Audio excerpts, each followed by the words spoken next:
Simbora, meu povo! Vamos que vamos! Rumo ao Banco do Brasil 2016, hein? Vou aprovar a gente aí em Minas Gerais, vamos aprovar a gente no Rio de Janeiro, Rio Grande do Sul, Bahia. Ô, glória!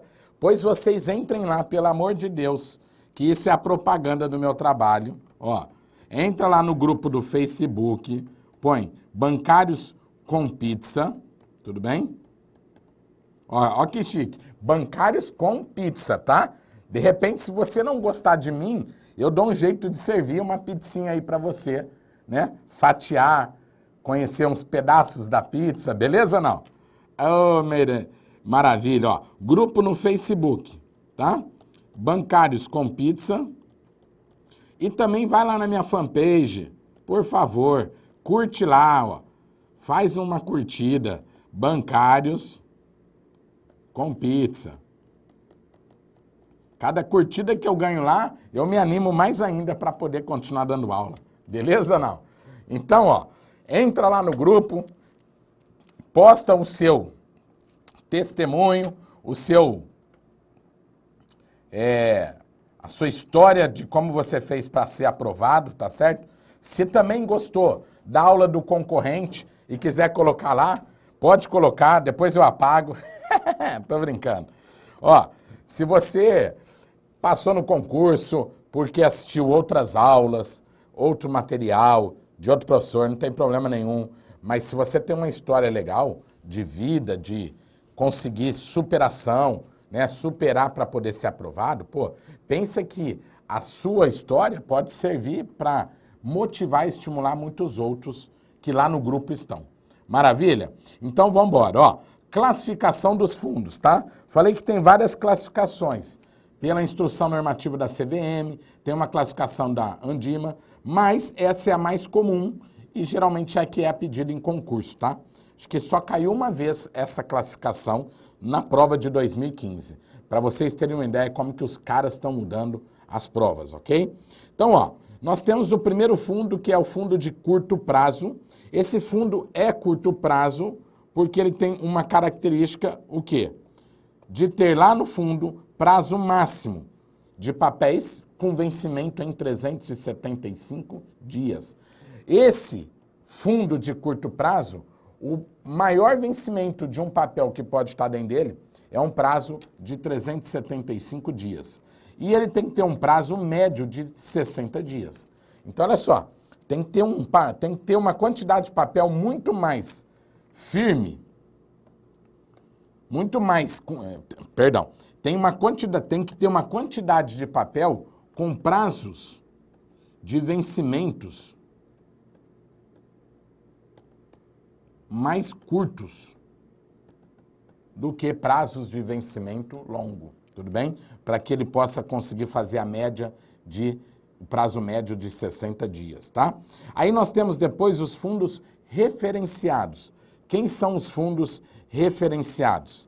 São aqueles referenciados a um benchmark mínimo de 95% da carteira, né? E 80% em títulos públicos. Então, ó, são aqueles referenciados a um benchmark. Então, tem que ter papéis referenciados no benchmark, no mínimo 95% da carteira. Então, só vamos pegar um exemplo, ó. Se o benchmark for a variação cambial, então tem que ter na carteira 95% dos papéis vinculados no câmbio. Ok ou não? E 80% dessa carteira tem que ser composta por títulos públicos, no mínimo também. Correto ou não?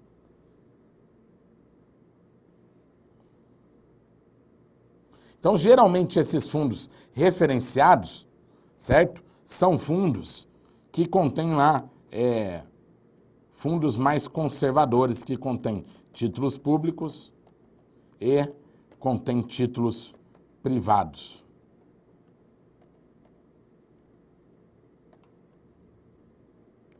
De bancos de primeira linha, tá bom? Depois nós temos que os fundos de renda fixa são aqueles ativos de renda fixa com variação na taxa de juros ou índices de preço. né? Os fundos de renda fixa estão vinculados no CDI, estão vinculados no IGPM e assim por diante. Tem que ter 80% da composição da carteira nesses papéis. Fundos de ações. São os fundos, esse você grava, fundos variáveis. No mínimo 67% da carteira deve ser investido em ações negociadas na bolsa ou mercado de balcão.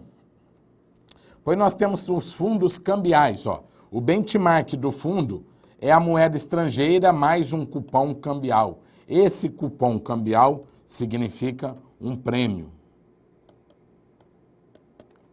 Prêmio pela performance, que eu já havia comentado, tudo bem? No mínimo 80% da carteira tem que estar vinculada em papéis que tem variação cambial. Depois nós temos os fundos de dívida externa, o FIEX. 80% dos títulos tem que estar amarrado nos títulos da dívida externa do governo federal. Pô, mas eu vou comprar um título vinculado a uma dívida, mas é um título do governo, é um papel do governo vinculado à dívida externa. Então fica tranquilo que você não deixa de receber. Fundo de investimentos imobiliários. São aqueles fundos que a sua carteira está compreendida em papéis vinculados aos empreendimentos imobiliários. Fundos de previdência privada são os fundos que captam para aplicar em aposentadoria, tá? Nós temos a previdência privada aberta e nós temos a fechada. Nós vamos ver mais para frente. Tudo bem? Nós temos os fundos offshore. O que significa fundos offshore? Fundos que aplicam em papéis de outros países.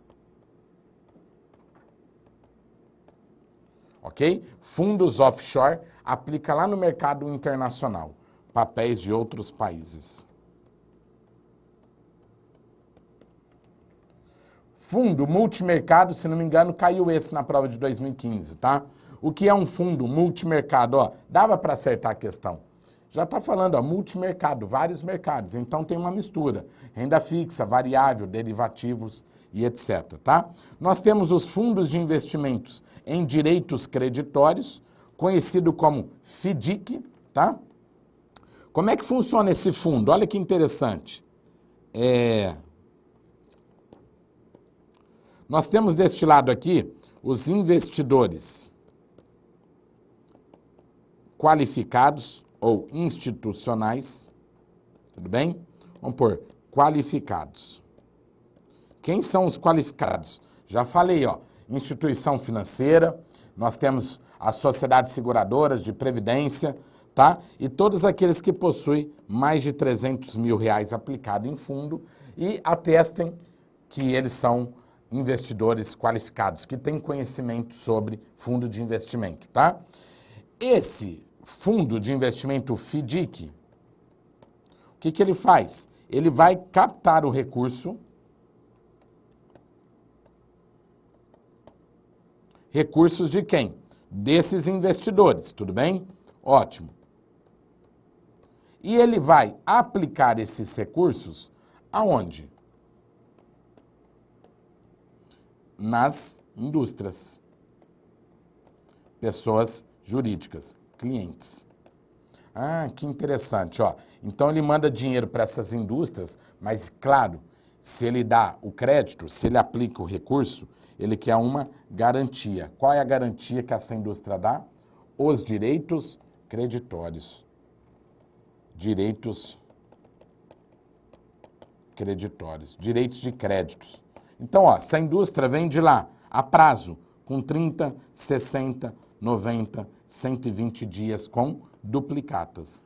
Então, o que ela faz? Ela repassa essas duplicatas para o FDIC como garantia.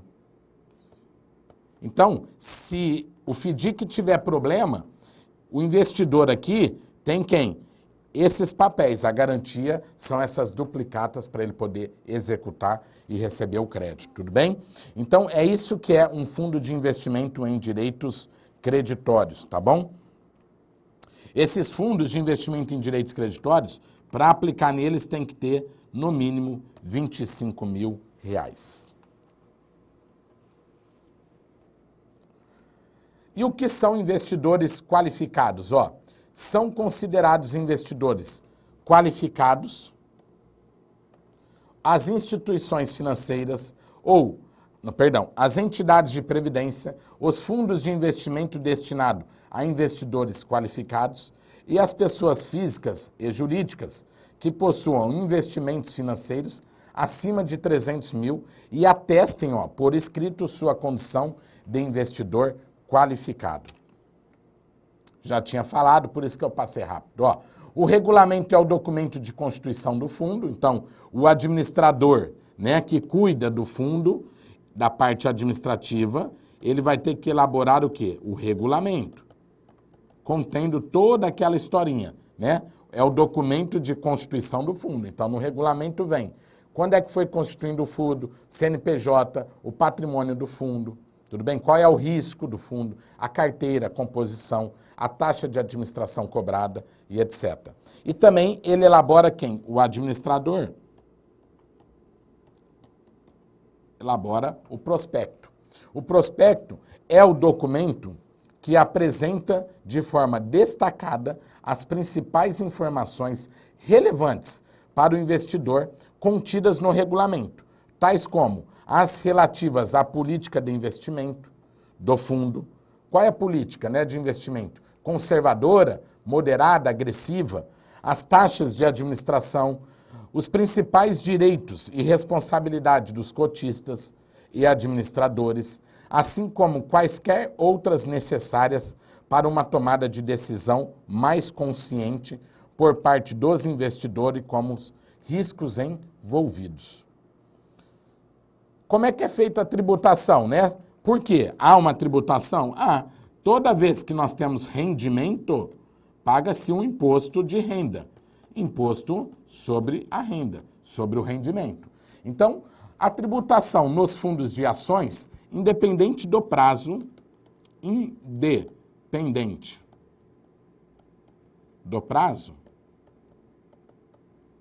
vai ser de 15%, sobre a renda, sobre o rendimento.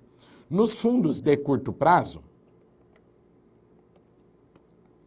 nós temos assim, até 180 dias, vai ser cobrado 22,5%, tudo bem? De imposto. Acima de 180 dias, 20%. Imposto sobre a renda.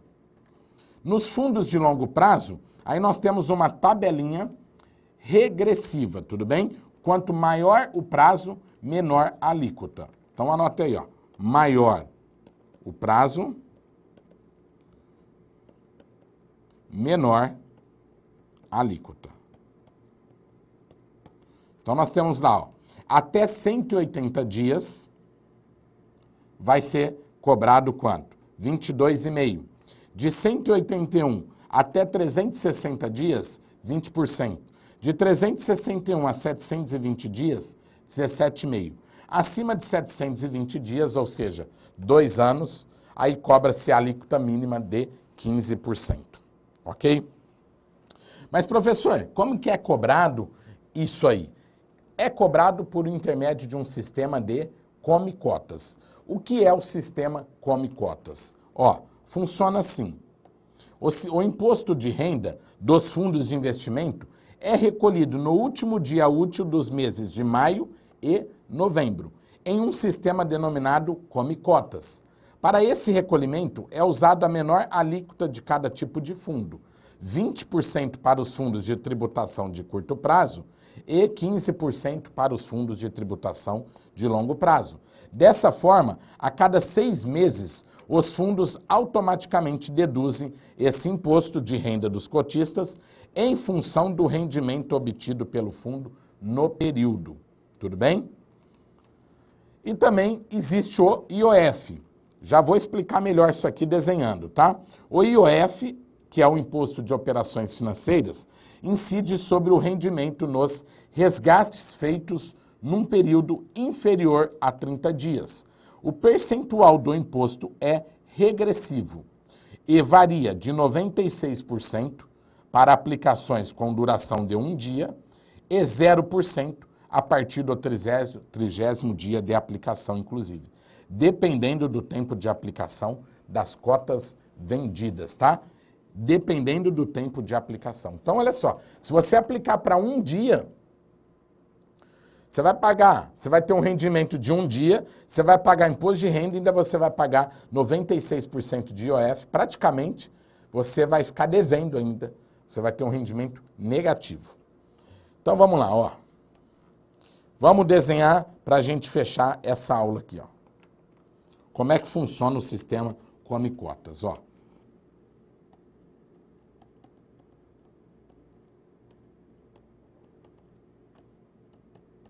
Então tá aí. O sistema Come Cotas. Então vamos lá. O investidor aplicou aqui 100 mil.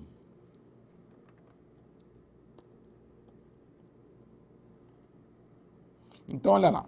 O cara aplicou 100 mil reais, tá? Então nós vamos fazer aqui uma situação dos 30 primeiros dias, ó. Primeiro dia, segundo dia, terceiro dia, quarto, quinto, e aí esquece o resto, vamos para cá, 30 dias. Depois nós vamos fazer final de maio e depois novembro. Bem? Então olha só, olha aqui como é facinho, ó. Esse investidor aplicou 100 mil, tá? Daí no primeiro dia, ele vai ter os 100 mil mais o rendimento. Tudo bem? Se ele sacar no primeiro dia, ele vai pagar o imposto de renda de quanto? Ó, a tabelinha diz até 180 dias vai dar 22,5%. Então ele vai ter o imposto de renda nessa alíquota mais o IOF. De quanto? 96%. Tudo bem? Aí vem para o segundo dia, ele já tem lá 100.002 de rendimento, de juro. Pagaria o imposto de renda, que eu já falei, mais o IOF. O IOF vai ser de 94%. Terceiro dia, o IOF vai ser de 92%. Depois, 80%, aí vai. Quando chegar no 30º dia, ele já tem lá mais ou menos uns 101 mil reais. Mais ou menos, né? Chegar no 30º dia, ele já tem lá 101 mil reais. Tudo bem? Se ele for sacar aqui, ele só vai pagar imposto de renda. Por quê? O IOF ficou isento. Né? Após 30 dias ele não paga mais IOF. E aí veio. Aí nós temos lá o mês de janeiro, nós temos o mês de fevereiro, o dinheiro está rendendo, beleza? Veio para cá, vai, 102 mil, depois 103. Chegou em maio, vamos imaginar que já tenha lá 105 mil. E aí? Ele não vai mexer no dinheiro, tudo bem? Ele vai deixar aplicado. Se ele fosse sacar o dinheiro aqui, ó, se ele fosse sacar, não tem mais IOF, só tem o imposto de renda. Qual a alíquota? 22,5. Até 180 dias é 22,5. Então ele iria pagar quanto? Ele ia pegar o ganho, qual foi o ganho dele? 5 mil reais, iria pagar quanto? 22,5% de imposto sobre o ganho. Ó, 10% 500, 20% 1.000, mais 2% vai dar, ó, 10% 500, 20%, ó, quarta 2 0. Calma aí, vai dar 22,5 vezes 5. 11.125. Então ele pagaria, ó, ganhou 5 mil, mas pagaria de imposto 1.125. Tudo bem? Se ele fosse sacar. Mas se ele não for sacar, o que o governo faz? O governo tem o Come Cotas. No final do mês de maio e no final do mês de novembro. Então o governo, pelo Come Cotas, se ele não vai sacar, o governo vai cobrar qual alíquota? A menor. Se for um fundo de longo prazo, 15%. Mas se for um fundo de curto prazo, aí a alíquota é maior. É a alíquota de 20%. Tudo bem? Mas vamos pensar que é de um fundo de curto prazo. De longo prazo, perdão, 15%. 15% sobre 5 mil vai dar 750. Então, olha quanto que o cara já economizou de imposto. Ó. De 750 para 1.125, daria 375. Tudo bem? Então, beleza. O governo já tirou dele aqui quanto? 750. Aí o cara tem agora, ó, 104.250. Tudo bem? Aí vai o mês de junho, julho, agosto. Opa, chegou em novembro. Vamos pensar que em novembro agora ele já tem 110 mil. Se ele for deixar o dinheiro aplicado, vai ter o outro Come Cotas de 15%. E 15% sobre 110 mil vai dar 11 mil mais metade, 5.500. Vai dar 16.500 de imposto de renda. Então, o governo já papou dele 16.500 não. É imposto de renda sobre a renda, calma. Ó, se ele aplicou 100 mil, ele está ganhando aqui quanto? 10 mil. A renda foi 10 mil. Aí joga 15% sobre os 10 mil, 1.500 ele vai pagar de imposto, tudo bem? Então, o governo tiraria dele aqui 1.500 se ele continuar com o dinheiro aplicado, tudo bem? Os 15%. Agora, se ele resolver sacar o dinheiro,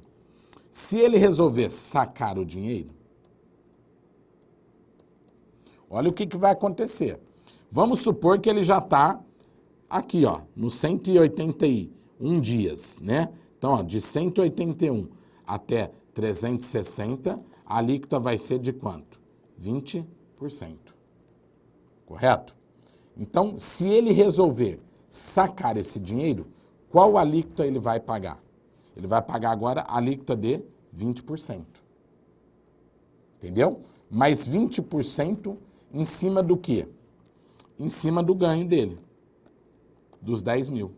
Então, os 10 mil reais seria quanto? 20%? 2 mil. E não 1.500. Beleza? Aí você me fala, mas professor, e aquela de maio que cobrou os 15%? Aí o governo vai cobrar a diferença. Quanto? Mais 5% de diferença dessa alíquota de 15%, que era para...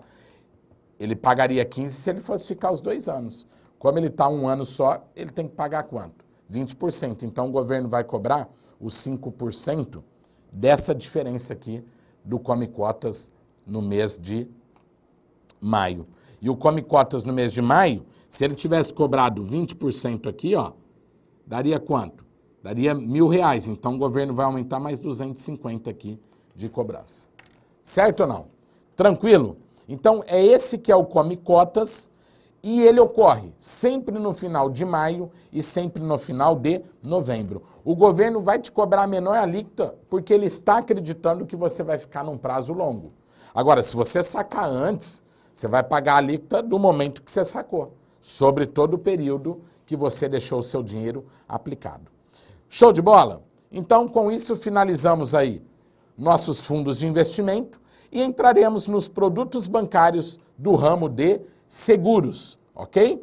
No ramo de seguros, nós temos, né, o Conselho Nacional de Seguros Privados, que ele é quem? O órgão normativo do ramo de seguros privados, do ramo de capitalização e do ramo de previdência. Ok? o Conselho Nacional de Seguros Privados é o órgão máximo normativo do ramo de seguros. Então, olha só, imagina que nós temos aqui, ó, o Conselho Monetário Nacional, depois eu desenhei lá o Banco Central, ok? E o Conselho Nacional de Seguros Privados, na verdade, é um sisteminha que está onde? Debaixo do Sistema Financeiro Nacional. Então, ele continua tendo que receber quem? Ordens do Conselho Monetário Nacional, porque o Conselho Monetário Nacional é o órgão máximo. Então, é como se eu colocasse aqui assim, ó. O Conselho Nacional de Seguros Privados e colocasse depois a SUSEP. Ou seja, eu estou inserindo um outro sistema dentro do Sistema Financeiro Nacional, tudo bem? Que sistema é esse? Sistema Nacional de Seguros Privados. Anota aí, Sistema Nacional de Seguros Privados, tudo bem? Então nós temos o órgão normativo, que é o Conselho Nacional de Seguros Privados. Nós temos a SUSEP, que é a Superintendência de Seguros Privados, é o órgão que fiscaliza. E nós temos quem? Os operadores.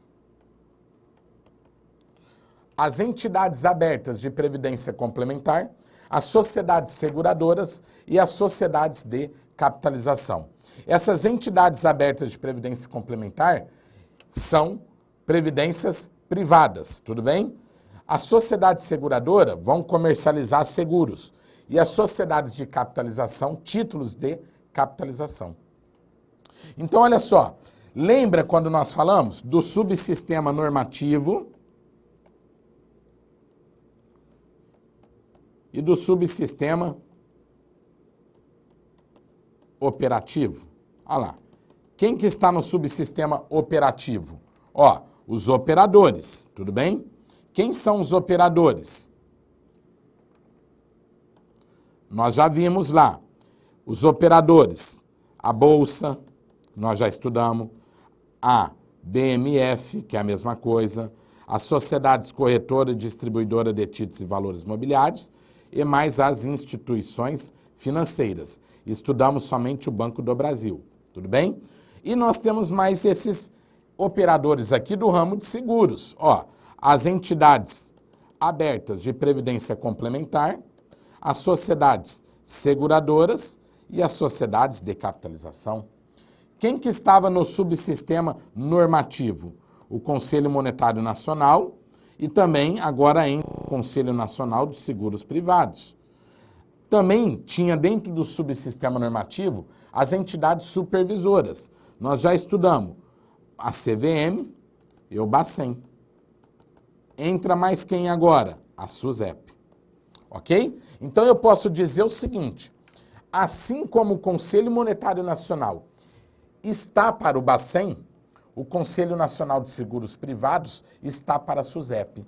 Por isso que você tem que associar as cores, tudo bem? O Conselho Monetário Nacional cria normas para o Banco Central e a CVM fiscalizar. O Conselho Nacional de Seguros Privados cria normas para a SUSEP fiscalizar, tudo bem? Da mesma forma que o Banco Central está para o Conselho Monetário Nacional, a SUSEP também está para o Conselho Nacional de Seguros Privados, ok?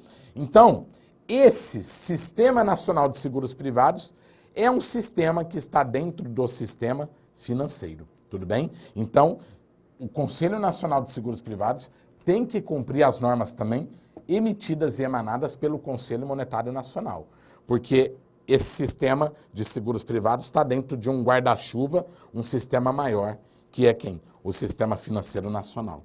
Então nós temos aqui, ó, um guarda-chuva. O guarda-chuva é o Sistema Financeiro Nacional e nós temos aqui o Sistema Nacional de Seguros Privados. Está aqui, ó. Está protegido pelo guarda-chuva. Maravilha? Então, já voltamos para falar dos produtos de seguros, do ramo de seguros. Grande abraço, até mais.